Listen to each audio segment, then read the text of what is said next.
নমস্কাৰ বন্ধু বান্ধৱীসকল, মোৰ ইউটিউব চেনেলৰ পুনৰ এটা নতুন ভিডিঅ' লৈ আগবাঢ়িছোঁ। এয়া প্ৰথমতে মই গৰম তেলত পিঁয়াজ, আদা, নহৰু, জলকীয়া আদি মিশ্ৰণবোৰ দি লৈছোঁ আৰু তাৰপাছত এটা মাছখিনি দিছোঁ।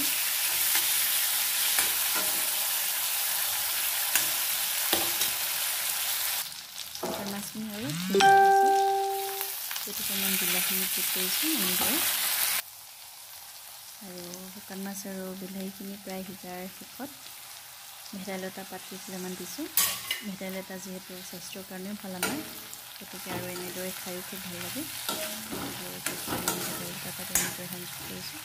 আপোনালোকে যদি খোৱা নাই শুকান মাছৰ সৈতে ভেদাইলতা, খাই চাব পাৰে, খুব কিন্তু ভাল লাগে।